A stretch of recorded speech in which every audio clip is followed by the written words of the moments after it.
Penny Jake, the tribe has spoken. Fuck you, Kevin. Aw, fuck you too, sweetie.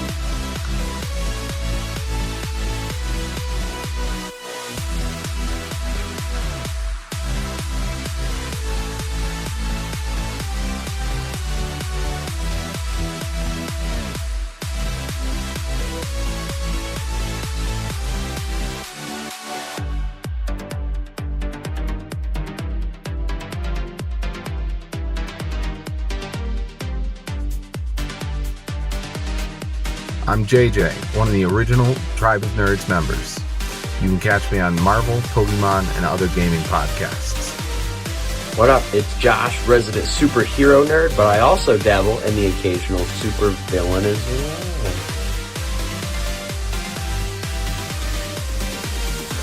Some may know me as the Chaos Gremlin, but really I'm just Joe King.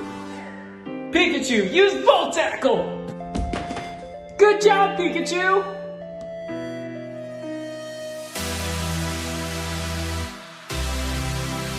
On the Tribe of Nerds. Is this Echo's episode then? Can't wait to have Mr. Eko in our brand steel for season 2. I know. My dad used to take me hunting. Hunting for what? Birds, mostly. That is a rough line. Yeah, the smoke monster. In a little while. Cool to realize everything tying together more.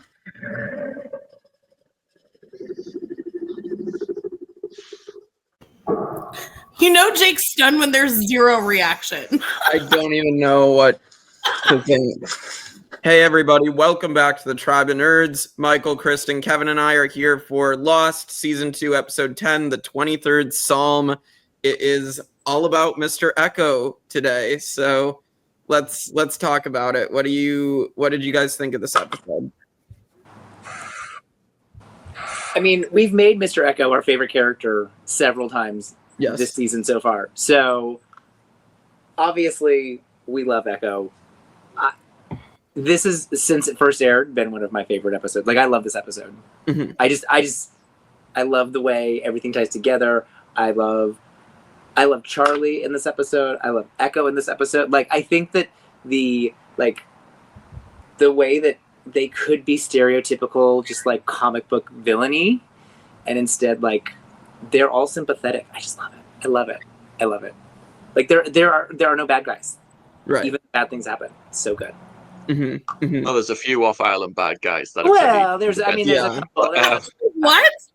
But right. like, I but think like as our well, characters, our characters, like even though there's like some not great choices being made, they're not bad guys for it. I love it. When I was watching this episode, I was already thinking, "Oh no, the top 10. What am I gonna do?" Like, this is gonna be a tricky one. I think what makes often great episodes tend to be on island, and the flashbacks are just like a little added extra, and sometimes they elevate and sometimes they kind of take away from it. You know, it's a really good episode when the on island and the flashback are both incredible. This is one of the best flashback stories that, like, Mr. Eko's life is so fascinating. How it ties everything in with the plane. This is spectacular, and once again, Eko is just unbelievable, like the hashtag says. Yes, Eko is the GOAT. Yes. I just your little hashtag. Sorry.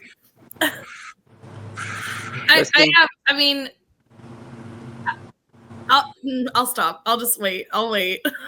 I love Eko. I do. I love Eko so much. And like, but as far as like Eko when he stands against other people, he's up there, but on a different list. Like, does that make sense? For like, he's a great character and he's at the top, but he's not on my main list. He's on like a secondary list. Like, so like, I don't know. I don't know how to explain it, but like, I have a love-hate with Eko and his story. Yeah, I love. Yeah, it's love for me. Yeah, I really enjoyed this episode, to be honest. So I think just like getting the backstory and like it kind of makes you question, okay, was Eko actually on the plane for some of it? And then you realize, okay, yes, he was on flight 815. It just was that, it made you think that he was on this plane that also crashes on the island.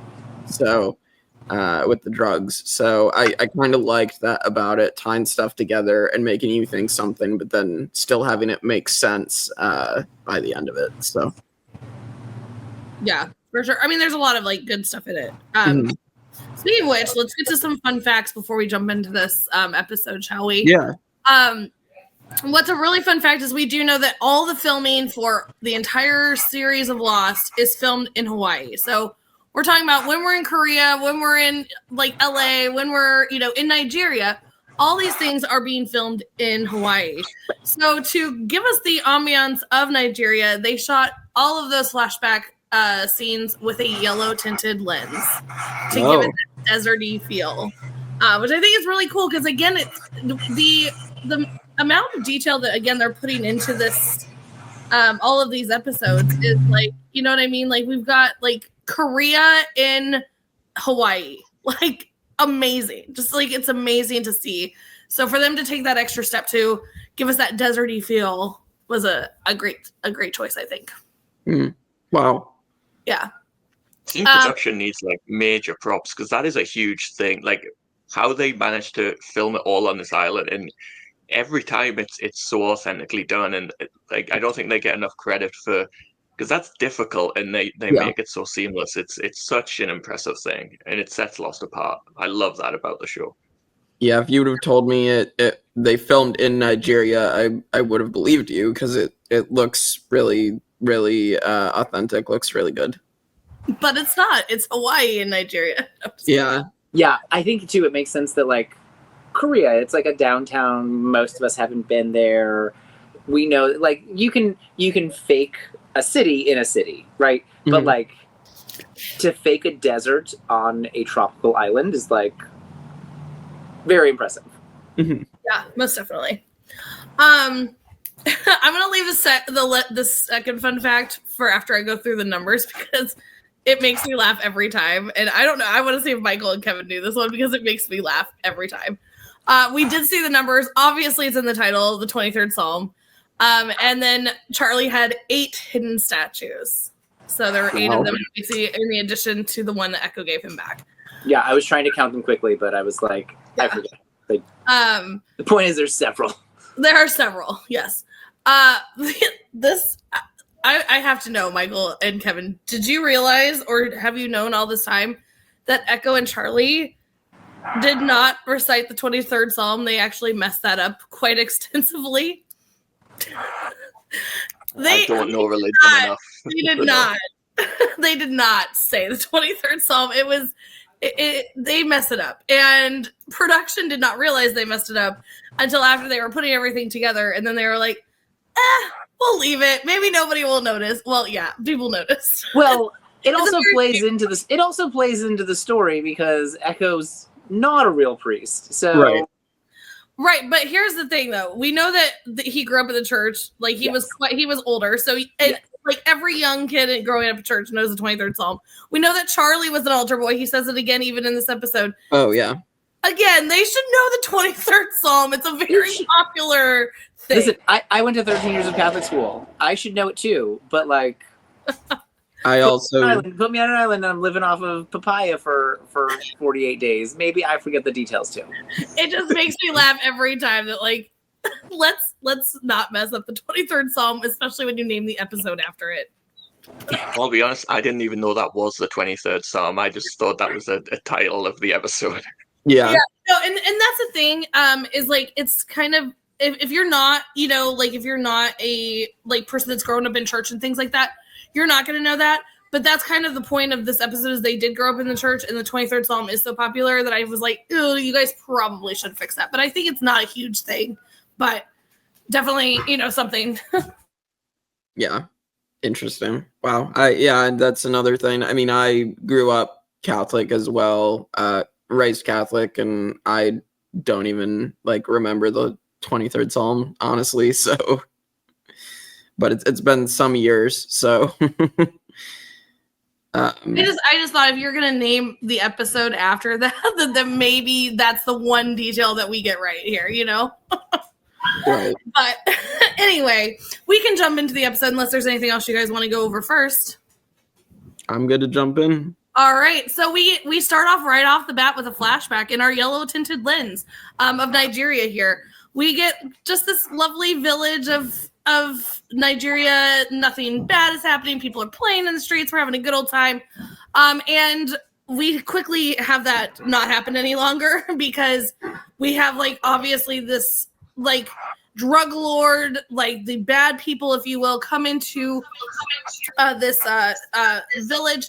And we see young Eko, that we see him, and he is there with Remy. We see that they choose Remy, his little brother, to shoot this, like, I don't know, elder, if you will. I don't know what just an older guy, because they want to prove the point that they're gonna, you know what I mean, that we're at this, like, they're looking for their next person to train and all of these things. Eko's not letting that happen. He is protecting his little brother. He goes, yeah, and shoots him right off the bat, does not even think twice, shoots him, and then he's taken away. And as he does, they rip his cross off the neck, and Remy, of course, picks it up. Sorry, I'm losing my voice today. Just like to say that Eko's brother is not French, so it's not Remy, it's Yemi. Yummy. I was going to say, isn't it Yemi? No? Hold that thought. My French brother Remy. I've always called him Remy, you know? Okay. Not Ratatouille. Well, I mean, I've always called him Remy, so I mean, you keep going. I'm gonna look it up. I mean, you learn things lost every day. But anyway, obviously that brings us back to the island, where we have Eko sitting on the beach. We have Claire walk up. They have a nice little interaction. She's talking about like all the religious things. She's like, well, you should talk to Charlie. He has Virgin Mary statues that he carries around. Instantly Eko's like, what? Show me. I need to know right now what you're talking about. He breaks it open once Claire shows it to him, because she's like, what are you doing? Like, this is like, again, we've all said that Eko is a very terrifying person. And yep, okay. I mean, I learn things all the time. We know that Eko is a very intimidating, scary man. And for him to switch like this, like Claire as a young mother, like I would start to panic too. Like, what are you doing? Like, no, wait, what are you breaking? But obviously he like, he's not, this is not a Virgin Mary statue. This is like, there's drugs inside. Well, he goes and finds good old Charlie and is like, you're going to take me to where you found that Virgin Mary statue. And Charlie's like, oh, it's broken. Oh, you did this in front of Claire. I need to go talk to Claire. I've got some explaining to do. Oopsie. And Eko's just, he's obviously tunnel vision, one track mind right now. Take me right now. He's like, bro, hold up. I've got some damage control. That damage control is Claire she is pissed. She is not happy at all. Reasonably so. Yeah. Reasonably so. But she is confronting Charlie. She is like, we're having some major, we've known from even these previous episodes that they're kind of on like a rocky love section here. And this is kind of like the last straw for Claire. Like, she is just now pissed off. We have Locke and Michael, Kevin's favorite, teaching him how to shoot. And I'm sure Kevin will have all the things to talk about there. But we do, like, we see that we know from the past episodes that Michael has been in contact with Walt, or who we're assuming is Walt, or it could be whatever, we don't know. And so now he's getting this training for shooting, but it's not training. I'm just looking for something to do to keep my mind off of it, all the things. And I can't wait for Kevin to go in on that. But then we also get Charlie and Eko heading out towards the plane. So, Jake, your first time watching this, what are your thoughts? I mean, really crazy, powerful opening flashback. I think that in and of itself, just how to open an episode is just crazy. Yeah, I thought, just based on the setting, that it was going to be an Eko episode. And so that's what I thought as soon as it started.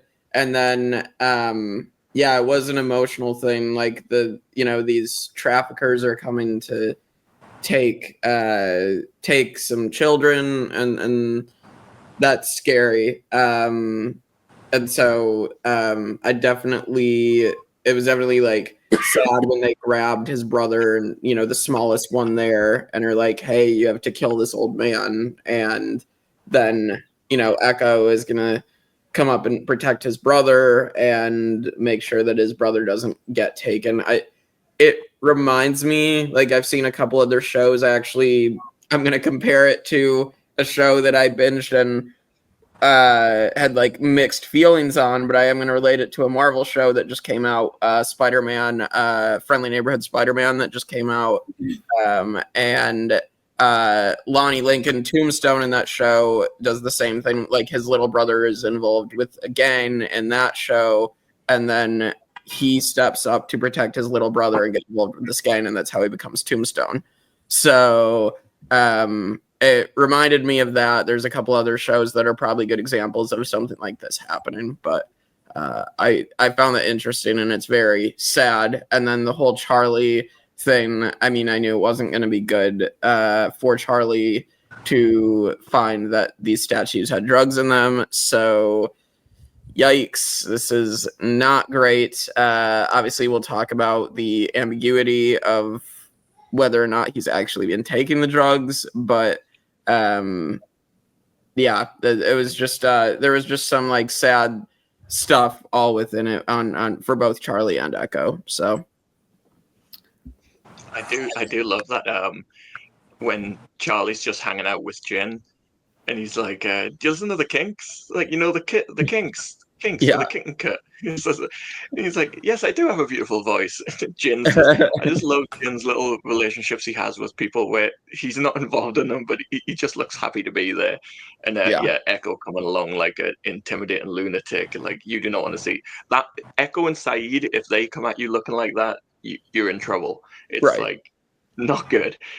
I want to jump on Locke and the guns before Kevin gets there, because I do think it's smart of Locke and responsible of Locke to be keeping track of the guns, and he's changing the locks, because there's a lot of guns there. There's a lot of people on the island. Everyone's, you know, got their own missions and want to come grab guns, and he's trying to get ahead of that and be like, the guns are safe here. I know the code, and we're not just going to hand them out willy-nilly. So go Locke.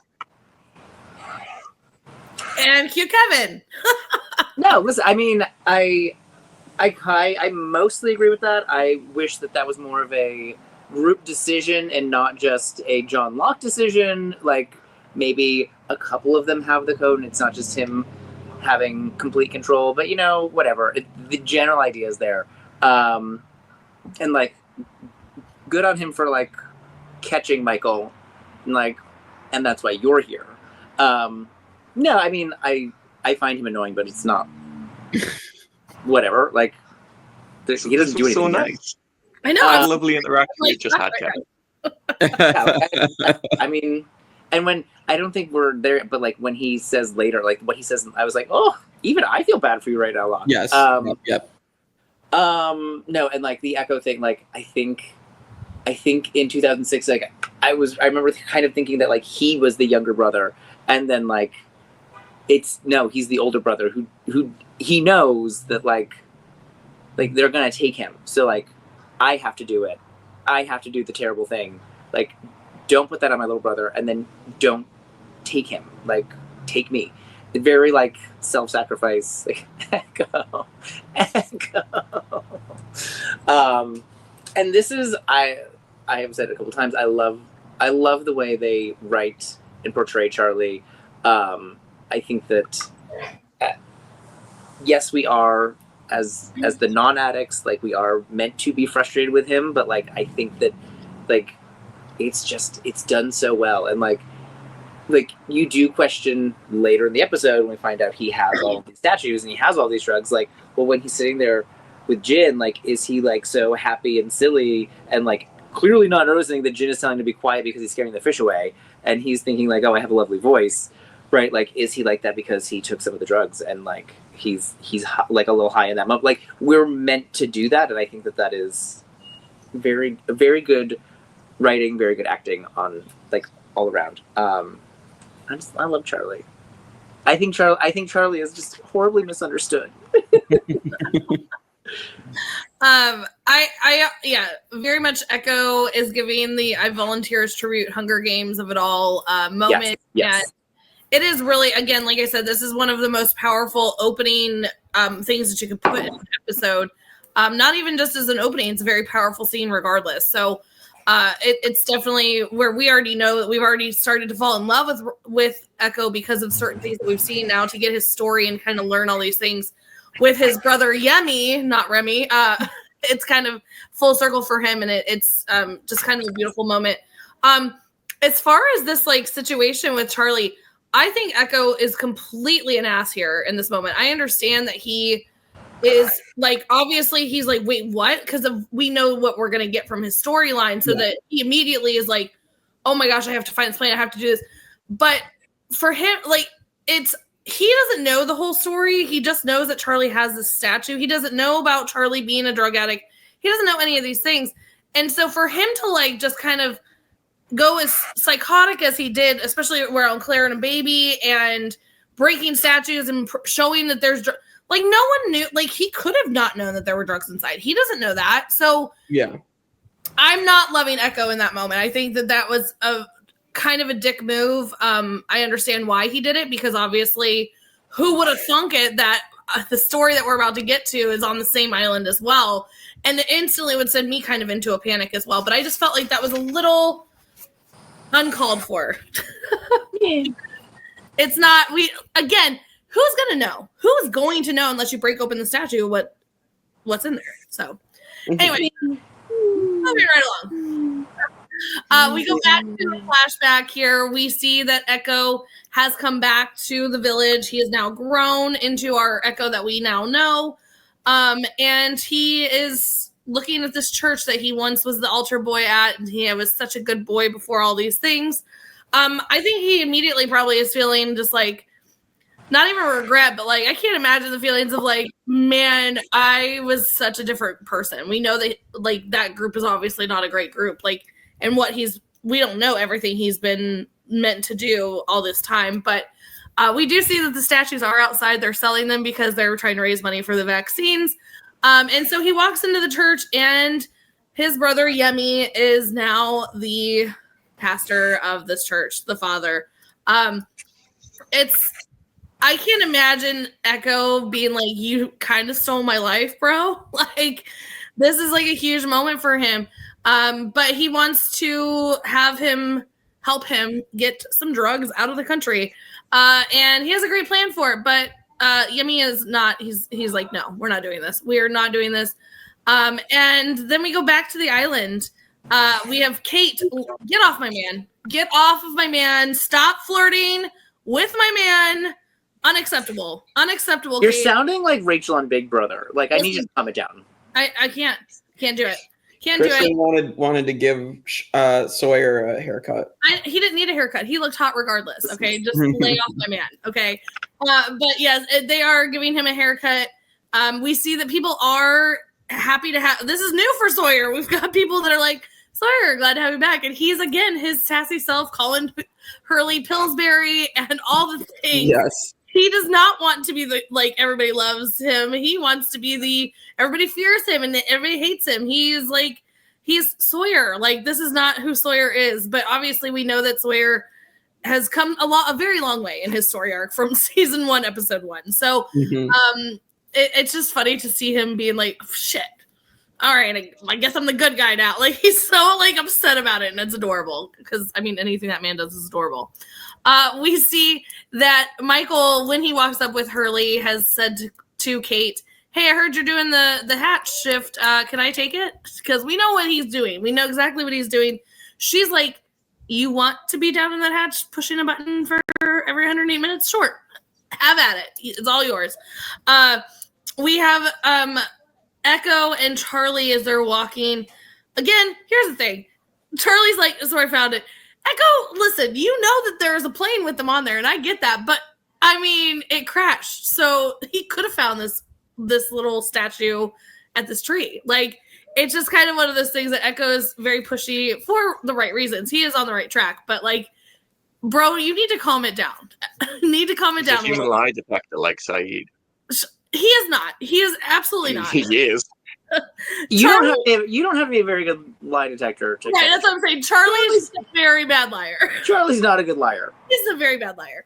But we do have Charlie telling Eko a little bit of his story. Like, my brother's the one who got me into. We know this story from Charlie, but Charlie is trying to really explain himself. And, you know, like, you have to understand why. Like, this was for me to have control. And Eko is, again, just really kind of not having any moments of Charlie, which I think is a shame from Eko at this point. We do find, like, later on in the episode, they do kind of have that moment together, which I already talked about. But we also see that Eko finds a body. He starts to see some things that he recognizes. He finds a body. He checks the body over. He sees a gold tooth. He knows that that is not his brother. But we see him instantly, like, kind of going through the emotions of what we're about to face and see what had happened, of how this plane got to this island. Charlie, of course, is like, who's that? What you doing? Is he a priest? Oh, you've got Bible stuff. You're a priest too? Okay, I've got Charlie, you are so wrong. Charlie. I love you for it, but like, he's not so wrong. I mean, he is kind of sort of a priest. No, he's not. He's like a little bit a priest. No. He's like technically on a paper a priest. The outfit is like 90% of the job, right? Yeah. Yeah. Totally. But I love that Charlie is like, he's so convinced at this point, and he's so proud of himself, and he's so wrong. I mean, he's, according to Kevin, he's not so wrong, but it's just funny in the moment. We also kind of going, like, this kind of tied into that first little flashback, so I'm going to throw it in there anyway because it's a shorter one. Is we see him later on coming back in, and he storms in the middle of a confessional, and he's like, "Here's the plan, and you are going to do this. This is what we are doing. You're going to make us priests," which is now Kevin is like, this is his little piece of paper. "You are going to make us priests. We're going to fly it out. You don't have to do anything. You're going to give me the plane. We're going to use the statues, and we're going to be priests." Yemi is not. He is not happy about this. He is like, "You are such a piece of trash. I can't believe you're my brother, but I still love you. So here you go. Sign away. You're now priest." And so that's where I'm going to stop. You're now a what? Shut up. Jake, walk us through your thoughts on this this kind of interaction of our couple of flashbacks there, and then the on the island stuff. Yeah. So I get it is kind of a dick move to kind of out Charlie to Claire, and in that moment I feel like maybe that's not the way to go about it, but also like I like Eko, so I can't fault him for many things. And so yeah, and then everything with like him and his brother, like as soon as he got in the church and everything, I assumed, because I was it explicitly stated that it was his brother in the first flashback, or did we not really know until we get to them grown up?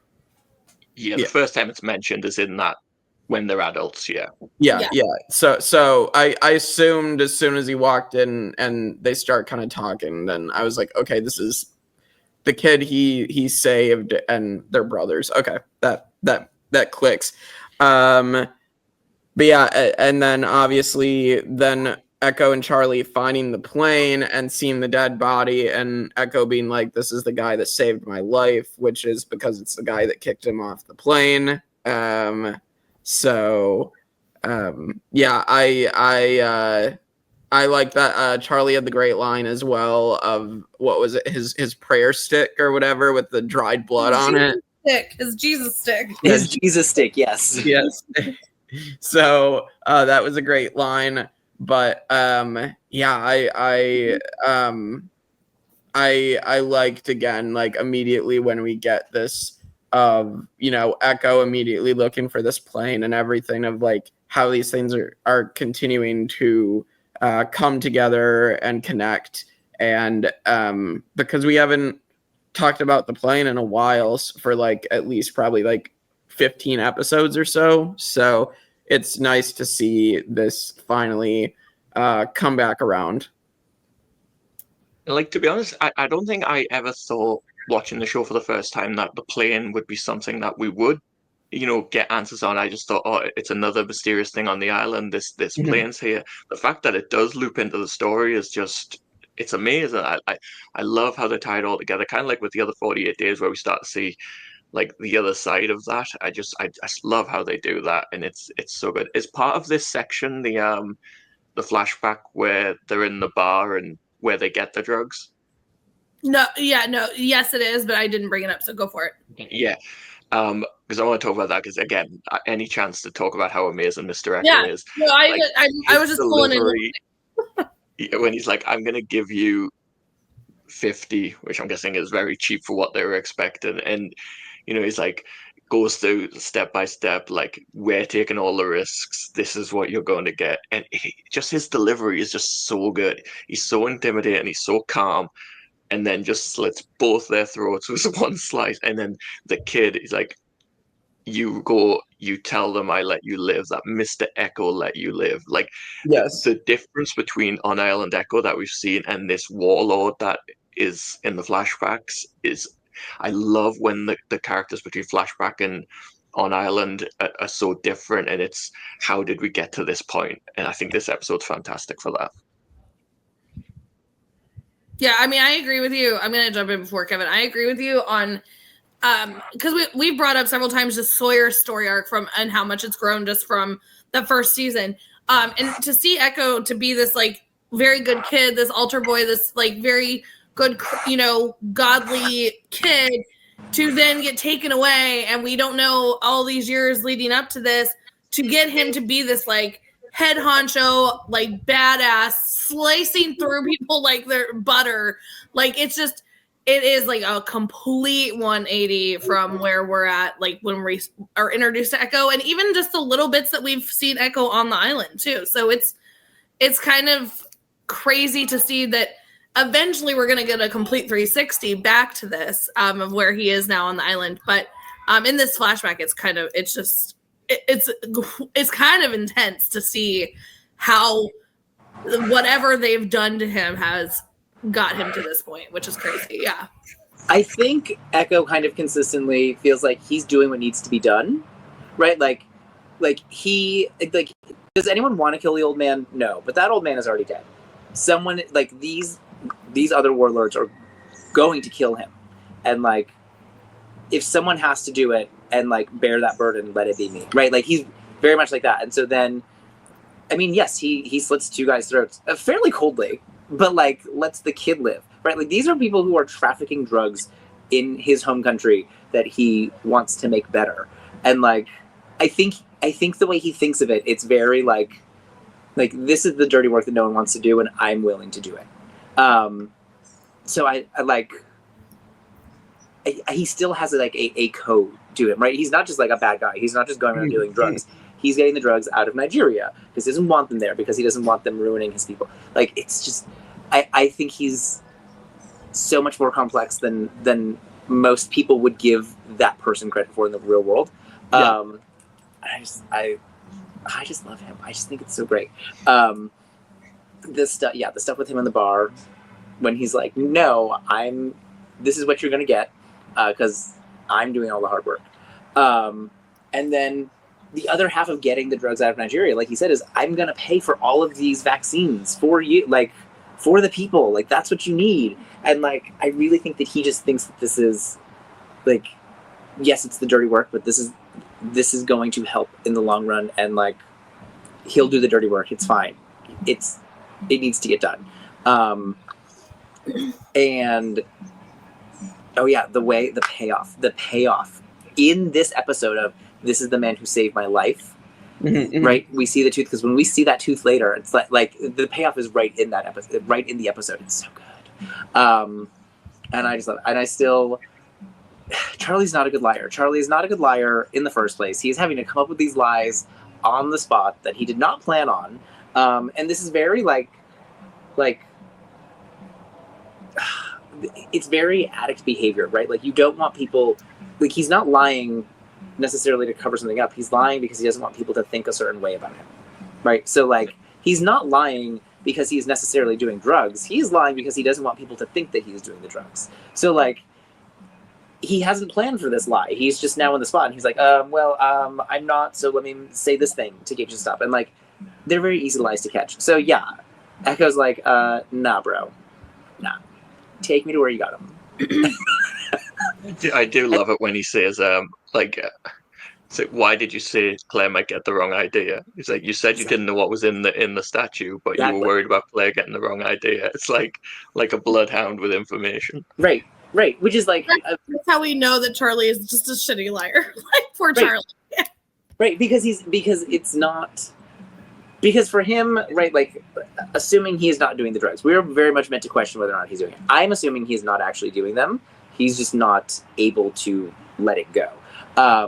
That's always been how I thought about it, but like even more now at this point in my life. But like it's very, to me, he can't just let it go. So he's holding on to it, but he's not using it. And so he hasn't thought of what the story is of like why he has this, other than people will think it's a Virgin Mary statue. And he hasn't thought beyond that. So he hasn't thought about like, well, I don't know where I got it. I got it there. Right? Like, he hasn't because the lie is to cover up something that he's not doing. You know, like, so he doesn't have the lie ready. So like, yes, it's a shitty lie, and yes, he is a shitty liar, but like on top of it all, like he wasn't prepared to lie. Like, so he's making up terrible lies, and it's just adding to the question now that everyone has. Yeah, for sure. I love Charlie. Again, like, I know that I'm gonna probably be a little bit on my own on this episode with how Eko is treating the situation, but I'm also on your guys' side as well, because I do love Eko. I just think that this is because of his tunnel vision that we got into a world of things that we didn't need to go down. But moving on, speaking of Charlie is lost. Charlie is he should have went to Saeed. He should have gone to Saeed and been like, hey bro, I need your help. With that, this is where again Eko is like, he's like, climb the tree. I love it. Charlie's like, you climb the tree. I'm not climbing the tree. And then what does he do? He goes and climbs the tree. This is just, again, Charlie is like, I don't know the best word for Charlie is very much like he wants to be in control, but he's okay with letting other people kind of dictate what he does with his life. We've seen that time and time again with him. So kudos for the good old try, Charlie, but get up the tree. Like, it was cute that you tried to come back on me. Probably the safest place for him, as we're about to find out. Right, which is where we're going right away, because as he's up in the tree, we hear some familiar sounds, and Eko just stands there. Charlie's like, bro, this is not the time. We see trees uprooting. We see the smoke monster has returned and comes face to face with Eko. This is like the very first time, and I'm going to stop in the middle of this because I want to go to Jake, because as I mentioned, we had zero reaction, which is when we know that Jake was stunned in this moment.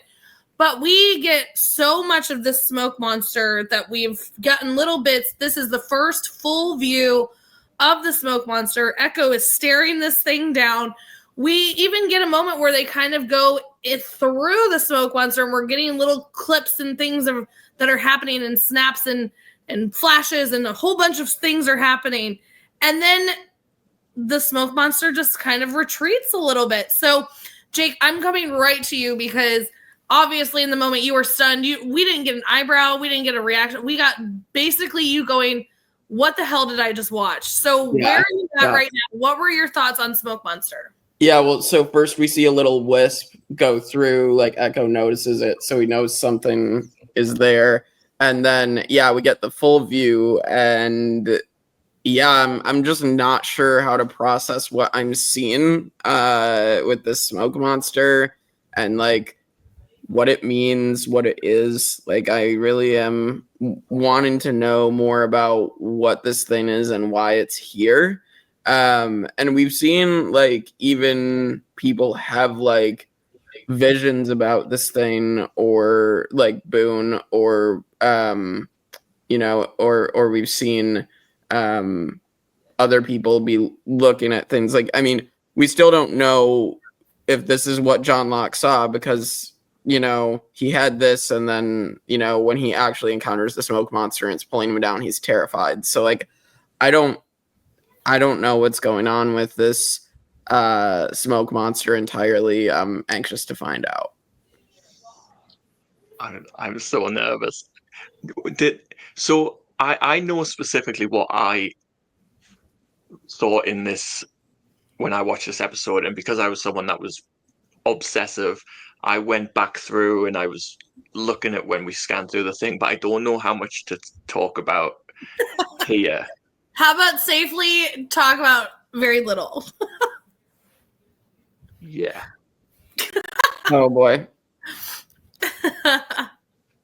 But I do remember thinking just from the episode alone that this is the second time now we saw with John Locke. We didn't see the smoke monster, but we saw from Locke's perspective. This is the second time that the monster has got face to face with somebody and not killed them, just observed them. And we go through and it's like flashing and it seemed to me like it was like getting information. It's somehow, you know, scanning these people. And it's I just remember thinking it's not something necessarily natural. That was my feeling, like it's something here that's gathering information. And there was something about Eko where it's like, I think I've got what I need, and it leaves. Yeah. Did I do okay? Yes. So it's funny. It's funny you bring this up because, and then I will go to Kevin for his take. But I remember I kind of had a very different reaction, and I still kind of do. I remember, first of all, when I watched this for the first time way back when, and again, like I brought this up that as soon as the episode ended, I called my friend who we still talk about Lost to this day. Like she literally sent me the picture that I sent you guys last night of the girl, like with all the screens and Lost on the background. Like Lost is still our thing. But I remember immediately us getting on the phone and being like, what the hell was that? Like, this is crazy to finally get more information on it. But for me, the way I look at it, Michael, with you saying like kind of scanning information, when I look at what's going through, like when we're walking through it, you can't really make out all these things. But to me, I'm like, is this memories? Because you kind of get little things and pieces of what you think. Like we're not seeing him scan, like we're not seeing Eko. We clearly know that those are things that are popping up aren't Eko. So I tried to figure out like what this was, and like for John to be very fearful of it the second time versus the first time, we know, because he talks about, he's like, I looked into the eye of this island and it's beautiful, and then, you know, the smoke, oh, it's totally fine, like it's not going to do anything. Oh, yep, no, it's not. It's trying to drag me down a hole. But still, even then, he's like, let me go. I'm going to be fine. Right. You know, so it's one of these moments that it's like, can they see it too? Like, are we going, like, are they just looking at black smoke here? Like, or is it transparent to them as well? Because we see when we're going through it that it's kind, you know, it's obviously like smoke. So yeah, I had a very different reaction of, I think that it's presenting with your life, you know, like your memories, if you will, like, you know what I mean? Like it's your own flashback without being on Lost. Like, yeah. So, I was from the beginning that this is a sentient being made of smoke that has, like, I will totally, I'm a sci-fi person, so like, sure, I will buy it. Like, there's a smoke monster, because it is blowing up the trees. It is dragging John Locke, right? Like, and we go through it and we can clearly see it is not, like, it is made of smoke. Like, we go through it. Such a great, like, shot. Oh, so good. So I was totally bought into, this is some, like, probably evil. I mean, maybe there's some redemption possible, but probably evil, like, monster that just, like, tortures people on this island. Yeah. Like, I was like, get away from it. Like, I'm very much like Charlie. Like, no, if you see that thing coming, you run. Because, yeah, we didn't see it pick up Shannon, but we know that it picked up Shannon, right? Like, we know that it dragged John Locke. We know, like, we've seen it, like, wisp through in the background multiple times. I'm running for that thing, because that thing is evil. And if you're a monster made of smoke, if you are sentient smoke with, like, little bits of lightning and crazy sounds in you, you are not safe. If you sound like a train coming down the train track some days, I do not want to stand in your path. Right.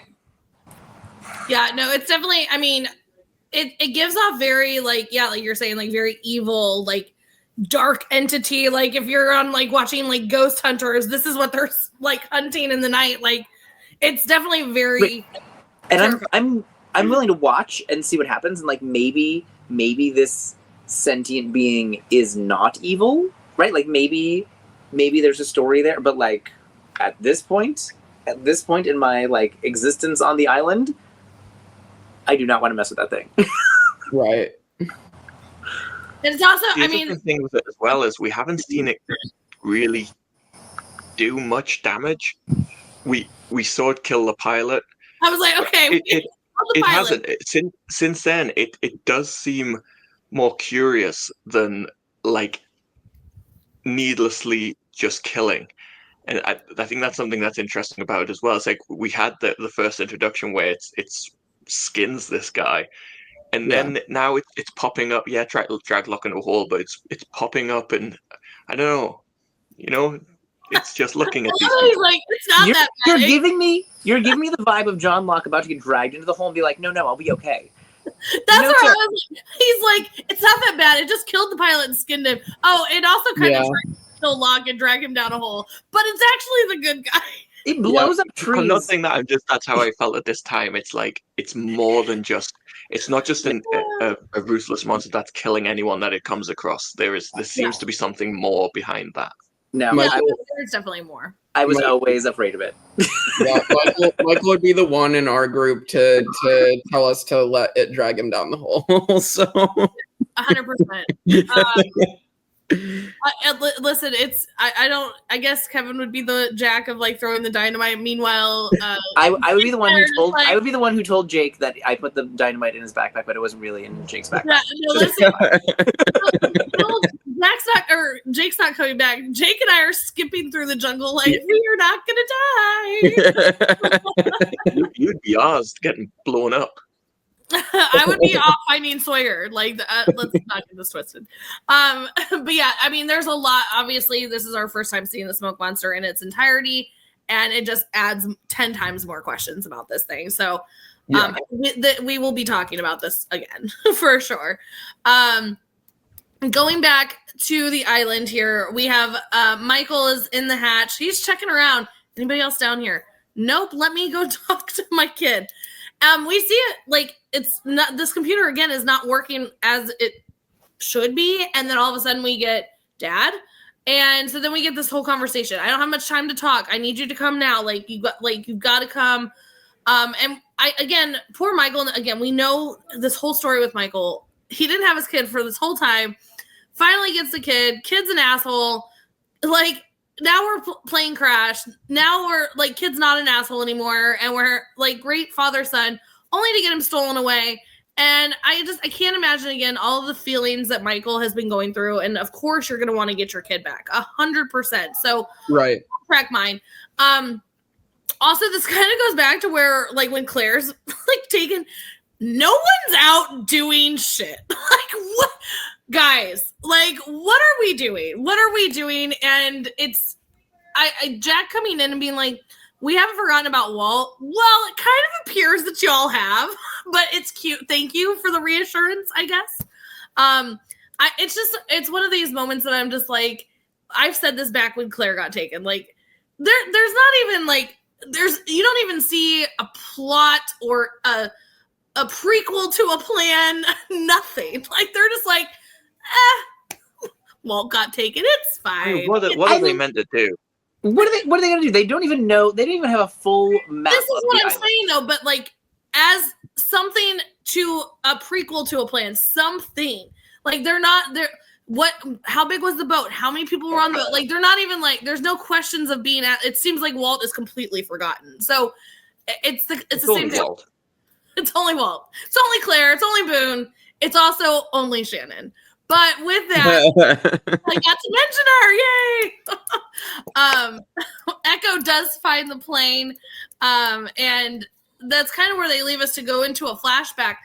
This flashback is where we really get this entire story of Echo here and how he was supposed to be on the plane, why he was not, like how he ended up here from 8:15.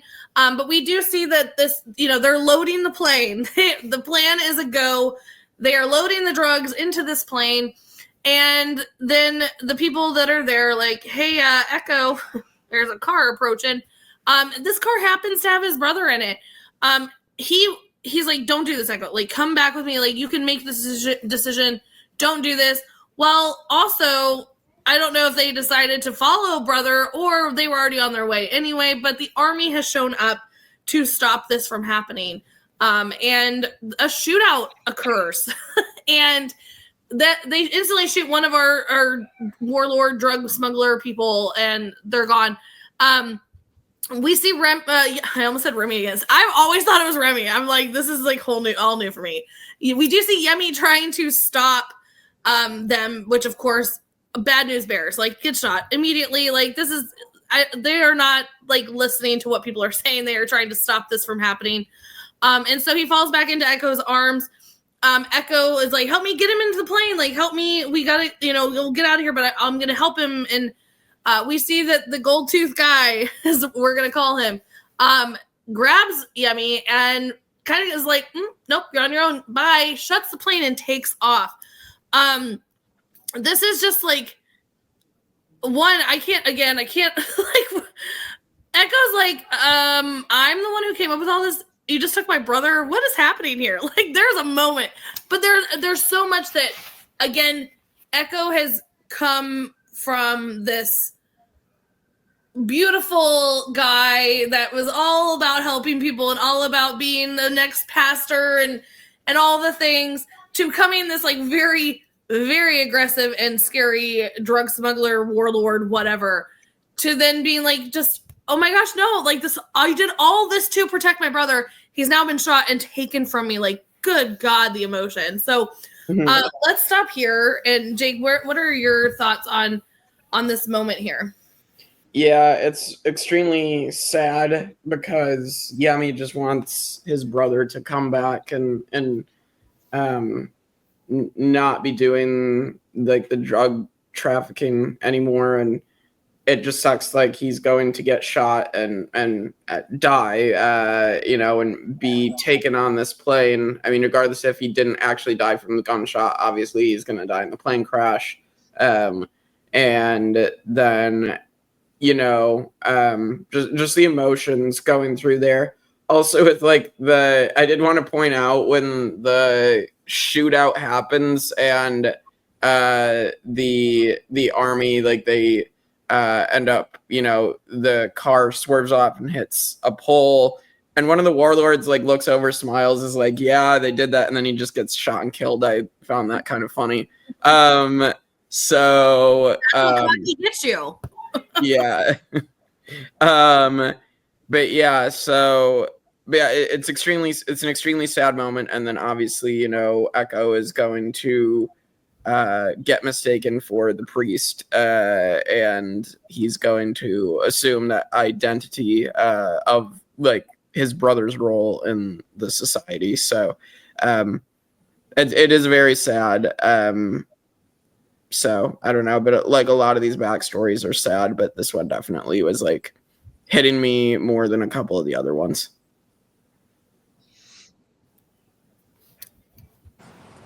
I knew as soon as he drove up and he was like, don't get on this plane. I was like, that's because he ratted you out and someone is coming to take this plane down. Like, don't get on the plane, Eko.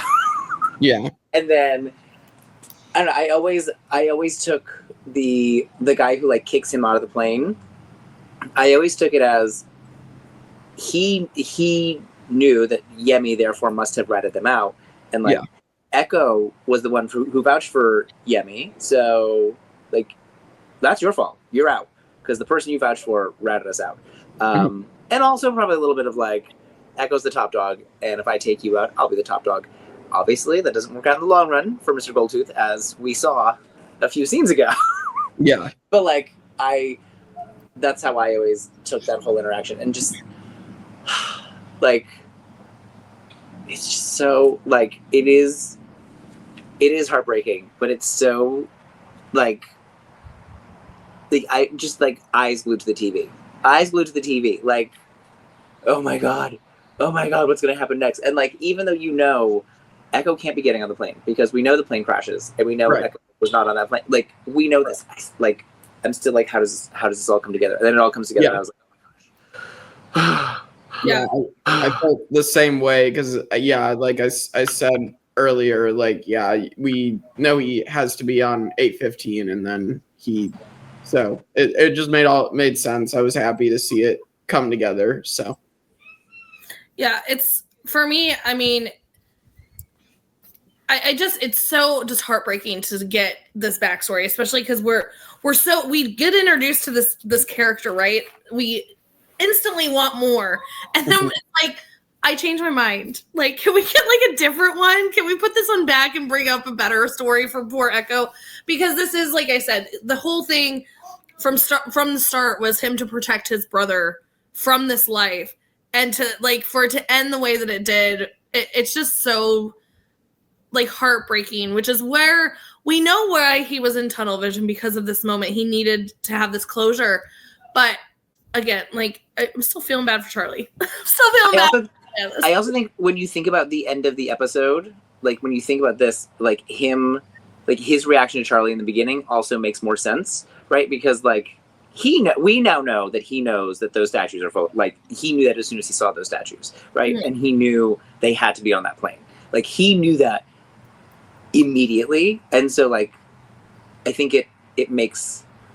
Yes, he's really aggressive towards Charlie, but I think that makes that aggression make more sense. Because he's also, like, he didn't want the drugs there. Like, he wasn't trying to, like, be a drug lord. He was trying to get the drugs out. So, like, he's not a fan of these people. So he's also, like, Charlie, sir, like, singing man. Like, you're one of them. You're one of the bad guys. So, yeah, I think it also, like, the episode as a whole works so well on its own. Like, it works so well in the larger story, but also like makes so much sense on its own. I just love it. Yeah, he's doing it for the greater good.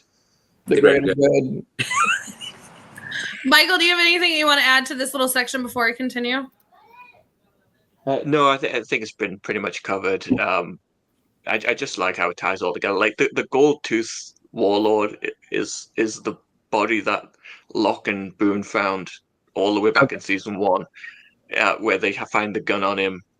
Yeah, it's like, just to get that whole story, and like, I just wonder when they, pieced all this out. It's just because it's so well done and it all fits together.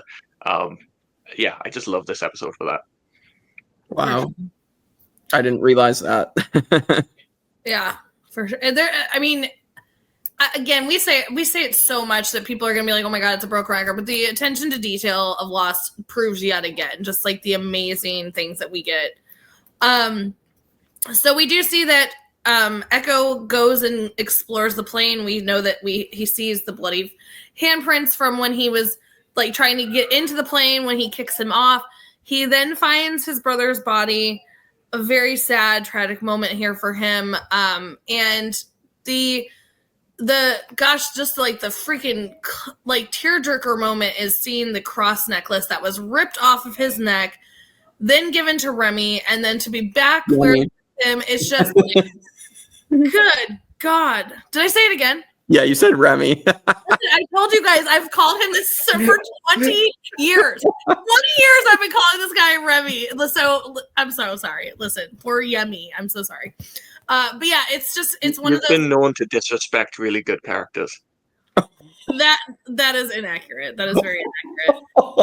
With that, it's just a very sad, tragic moment for Eko here. And so we do see him burn the plane and give Charlie the statue back. Like, really, Eko? Like, you caused all of this just to give him the stupid statue back. Like, I cannot. Listen, I told you, I love Eko, but I hate Eko so much sometimes. He replaced what was broken. Stupid. Just stupid. You caused all of this nonsense, which we're going to get to at the end of this episode. He also, like, Charlie does, like, talk to him and convince him, like, I'm a good person. So, like, okay, fine. Like, I'm no longer mad at you. Have a statue. 0, 0, 0. Don't like it. With that, we do get that last little clip that Jake was talking about, where we see the army come up to Eko, and they're like, "Father," and they have mistaken him for the priest that was the actual priest and not the fake one. And so now he is going to kind of become that new, take on the role, not even on the island, but off the island in that flashback. We assume that he is going to take over Yummy's role. That is so hard. It does not roll off the tongue. With that, we get kind of going back to where we finished up this episode. We get where they totally butcher the 23rd Psalm, which is great, but not so great.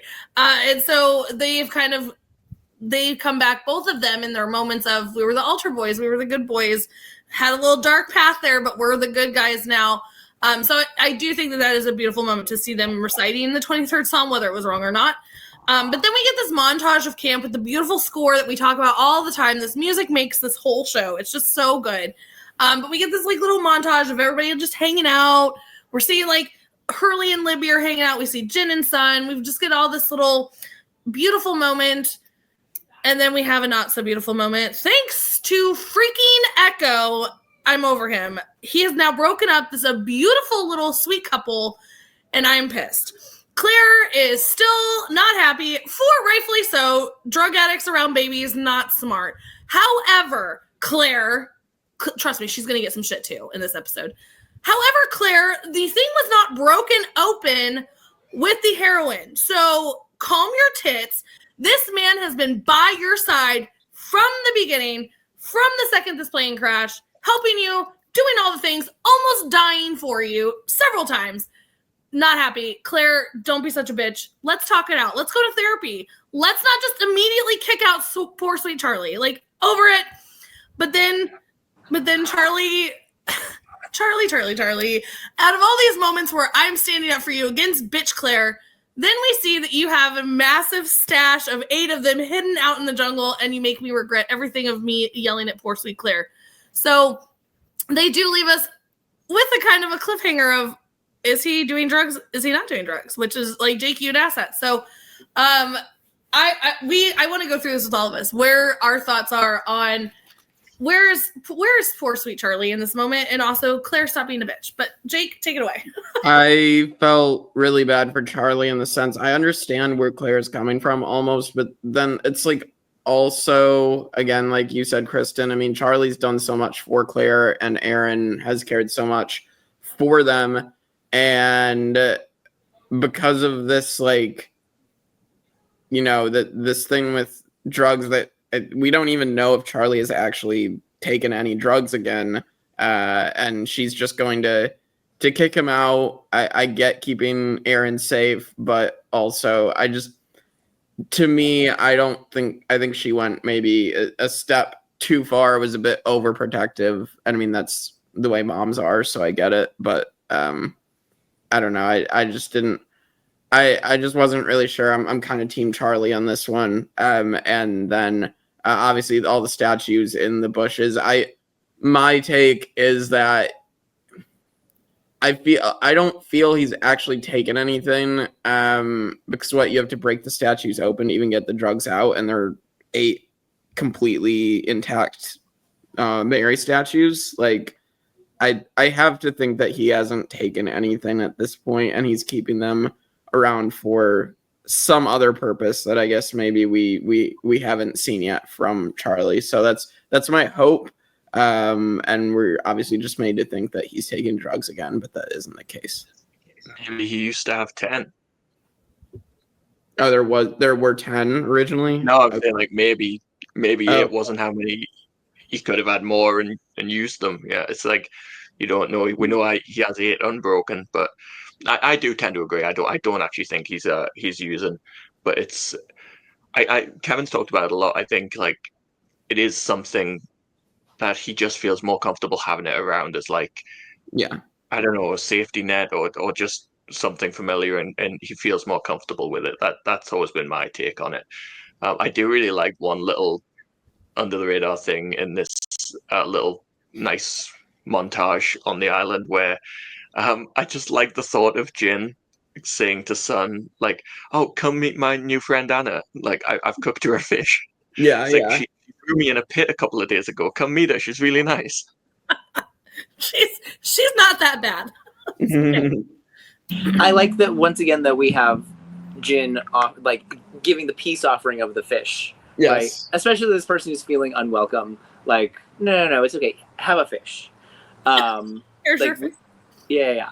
I will defend Claire as much as I believe Charlie has not been using drugs. I think he just cannot bring himself to get rid of it. He is not able to not have it around when it's an option. But so I was dating someone years ago and my niece was very little, and I was very cautious because I knew they had a checkered past. And I was like, okay, but like if you're gonna be around me, like there can be nothing at all.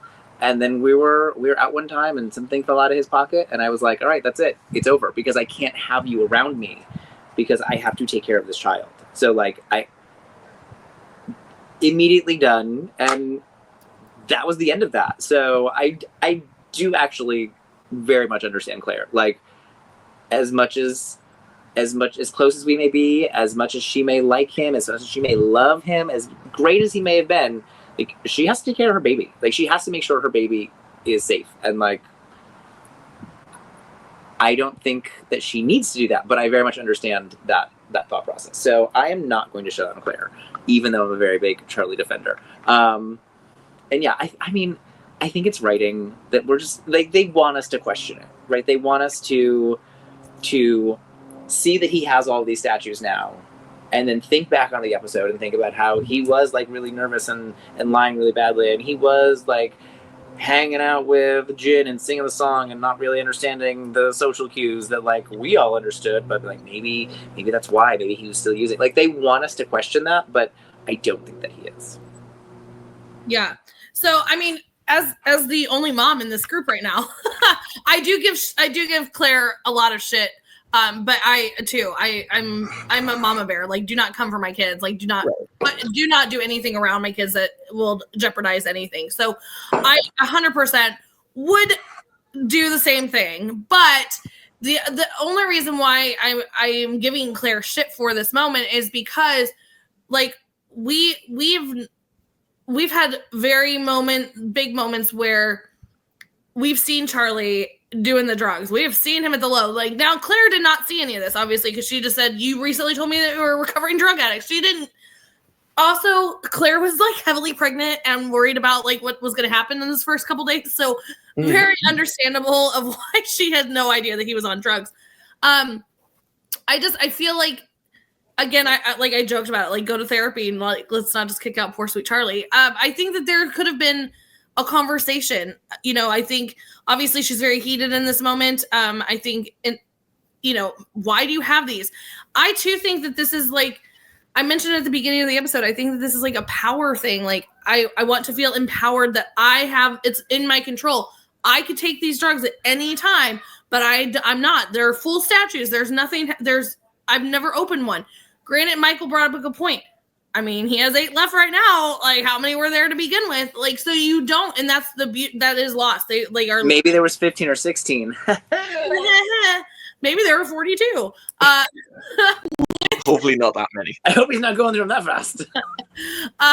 With that though, I mean, it is again, like Kevin said, we're meant to question. Oh no, Charlie, did you relapse? But yeah, I mean, as a mom, totally understand Claire. She has every right to do that. Also, I love sweet Charlie, so stop being a bitch. The end. Yay. All right. Rankings and least and favorite.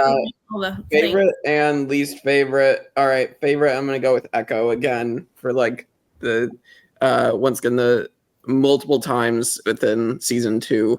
And then least favorite, I'll go with the warlord, the gold tooth warlord, just because generic gold tooth number 1. Yeah, generic gold tooth number 1. Yeah, I mean, I could go with all the warlords, but I'll go with the specific one in this case. So that's my picks. Oh, Michael, On our screen, it's reversed, so you're pointing at the empty corner right now. Yeah, No way. That's what It's mirrored. That's what I was Yeah, confused about. I was like, what am And I I was like, what is he pointing to? Because like right now on my Yes. screen, I'm pointing at my thing, but I'm pointing at the empty corner. So like, you gotta Weird. point here. Oh, so I just look like an idiot. Yeah, we're all. I You're got, really I got what you were letting me doing, but know. I let you do it. Yeah, we all were just like, yeah. no idea. Yeah, Mr. Eko, all the way.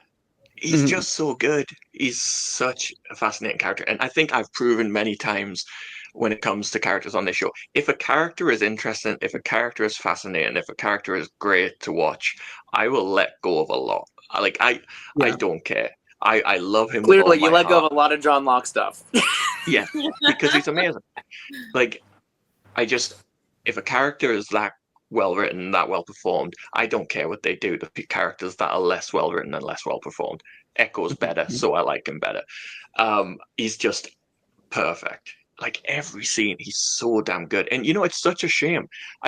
The actor post loss, he's not really been in any other major roles that I remember. Like he popped up briefly in Game of Thrones. I think he was in maybe a Marvel film, but in a very small role you wouldn't really I think recognize. he was a small role in a Marvel movie. Yeah, but like he's such a talented actor. He's like, I know everything Marvel. I haven't necessarily noticed unless he's been a super small role. That's something to look at. Yeah, you wouldn't pick it up. I'm fairly confident he was, but yeah, he's so talented. Oh, he was in Suicide Squad. It wasn't Marvel. It was Suicide. DC. Okay. Yeah, I knew it was something superhero-y, but yeah, he's so good, and I wish he was in more because he's one of my favorite actors to watch. I just think every scene he's in, he absolutely steals it, and easy favorite character of the episode. Like, there's no character that's even slightly close to him in this episode. It's so off the charts. And again, it's a cop out. I like everyone on the island. I'll go with generic, I'll go with the other generic warlord that got shot when he was smiling. Yeah, that was generic warlord number 2. Generic smiling warlord. I'm going. You guys have said Eko, so I'm tempted to say Charlie because I do love Charlie so much, and I do think the character is so well done. So I think I'm going to say Charlie, but like only because you guys have already talked about Eko. But like I do love Eko, but I think Charlie is so well written and well performed. Like, even if you don't have the experiences that I've had, I think you can still feel sympathetic to Charlie, right? Like, I think you can still watch this and still, like, feel bad for him and root for him. And, like, I think a lot of people can watch this and, like, hope that he's not using again, right? Like, so I'm going to say Charlie. Least favorite, I guess I'll go with the warlord that gave Yemi the gun that was going to make him shoot. Maybe, can I make Remy be my least favorite character of the episode? Remy. I hate you so much right now.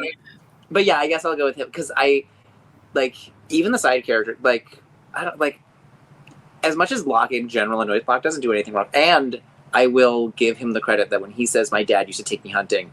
Oh yeah. We need to mention that because so like I can't even make Locke my least favorite character of the episode. So I would say the mean guy who gave Yemi the gun. Yeah. Knowing what happened, that Locke line does obviously hit. That line, hits real hard, even if you don't like Locke. Right.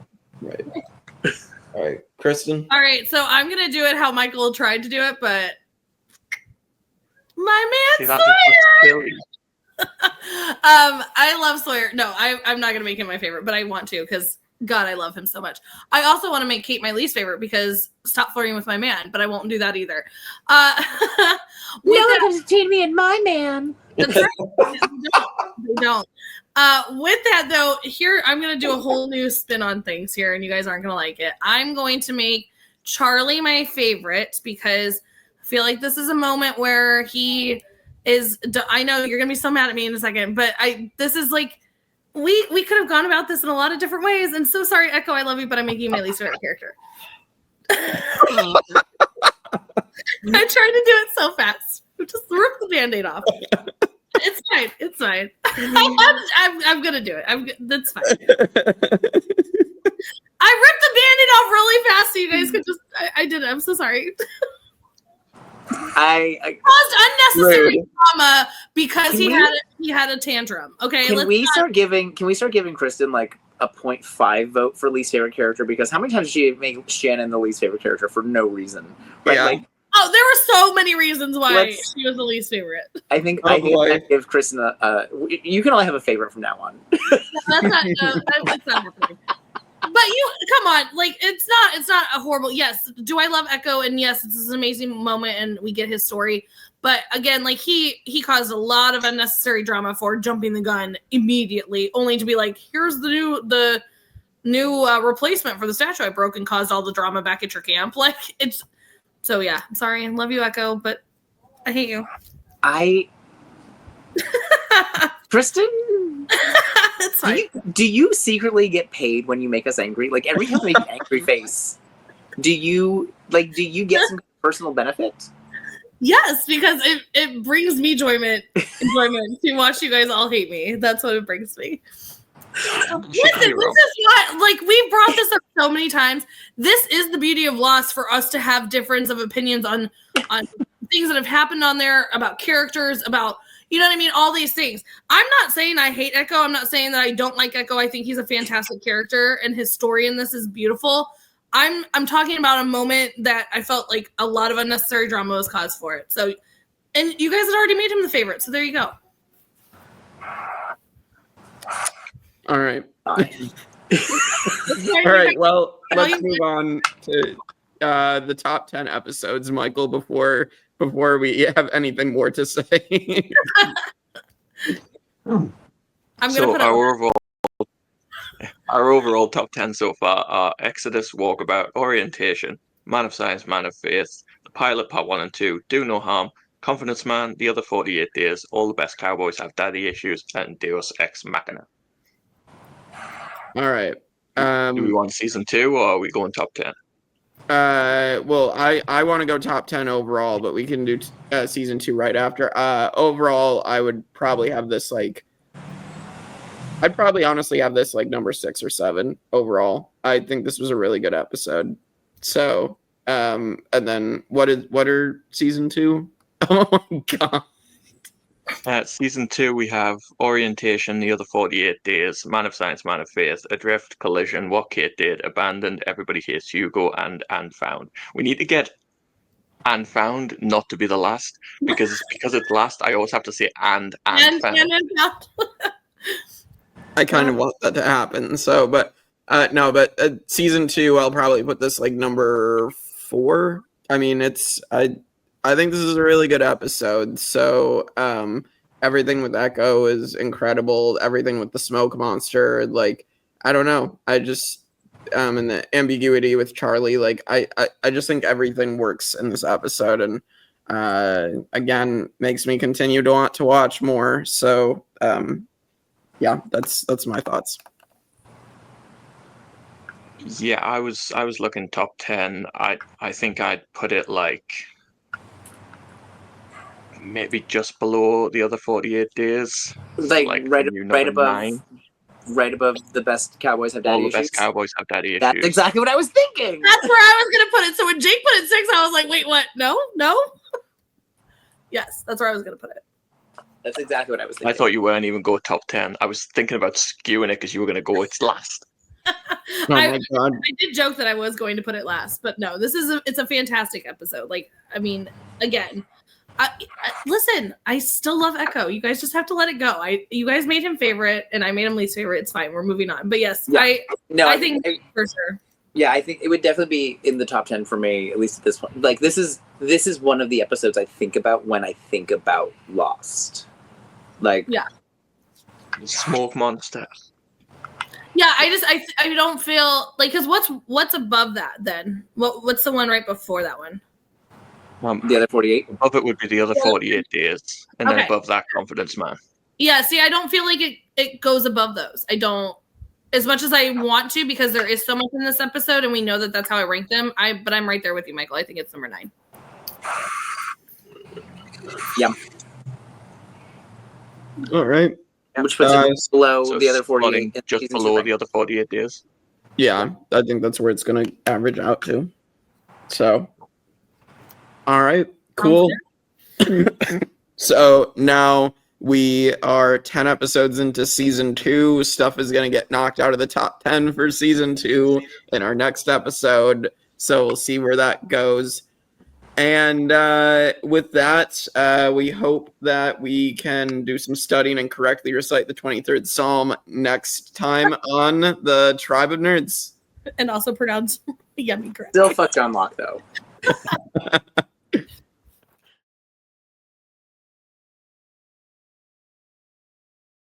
Hello, everyone. Here we are for the Tribe of Nerds after Jake. Spoiler section of Lost. So if you've not seen Lost in its entirety, get out and get out fast. Right now, chop chop. Let's go. This is your hit that like and subscribe button and then leave. That too. With that, we have a lot to talk about with the 23rd Psalm and Eko. I mean, not ton, but with Eko, we're gonna get some information. Michael, kick us off because this was a huge moment. We got our smoke monster.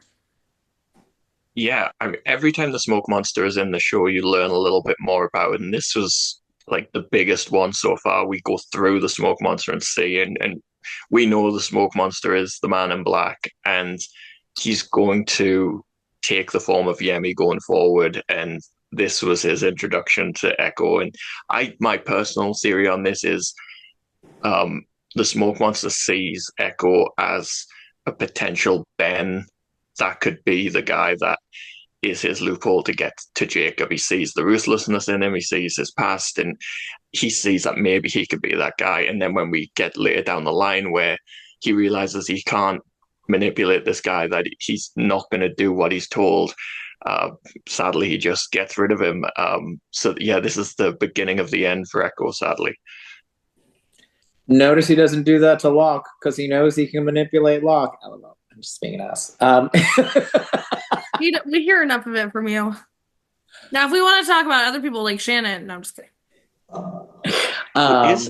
It is interesting though, because this means that Eko is not a candidate. Correct. So you would think he would be. I think he's a pretty solid choice, but he's on the island, but he isn't a candidate because the Man in Black can kill him. Right. Yeah. Interesting. Well, and is he a candidate now but won't be a candidate later? Is that a thing? No, his name wasn't crossed off. He wasn't on there. Okay.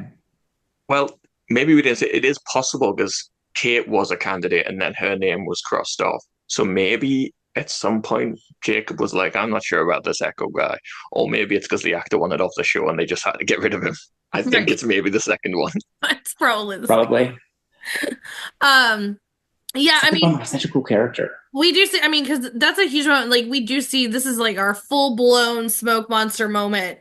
And that will later come in and take Eko out. But it also is going to be where we know that it's already appeared to manipulate Jack as Kristin. It's going to do the same thing with my favorite, Remy. I still will never recover from this one. But yeah, so I'm definitely taking on the forms of several situations to manipulate. So I also think this is one of the like the most memorable scenes of the smoke monster, and I think one of the second most is when they turn on the fence as they go through it, and it like hits the fence and it's so good. Yeah. This is up there like as a moment of like. But I also love when Ben is able to call it and it takes, you know what I mean? Like that's like, also that. Oh my God, it's great. Yeah. The smoke monster, you think that this is like the peak, right? And then you're like, no, it's definitely not. Like we get so many really good smoke monster moments. Also, we do see that Charlie with his heroin issues, and we know that Claire has kicked him out. Not too long from now, we're going to be seeing him doing some questionable things, but it's not because he's on drugs. It's not because of the heroin. No, he has visions, and who knows where those visions came from, but they didn't come from drugs. They never talk about him again. I'm just kidding. But yeah, no, it's not because of the drugs. Spoiler alert, like we are in the section 4. We brought up, could he or could he not be on drugs? He is not. He is not on drugs. And Claire is still a brat. Disagree. Yeah. We also, the plane again. We will go back to that plane because it's hiding a hatch. It is hiding. And who? We were talking about Libby and Hurley. Yes.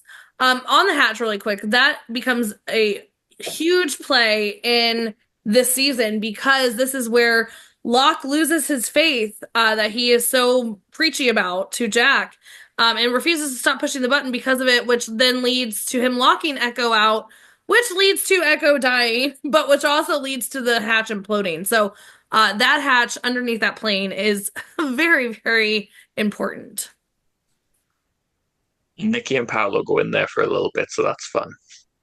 Right. Yeah. Also, to point out, too, that this hatch was made to make it seem like our hatch was not the important one when it was, and they were the ones that were actually the lab rats because we see that pile of all the notes later on. So, yes. Yeah. Why, Dharma? Why would you do something like that? What's the point? What is the point?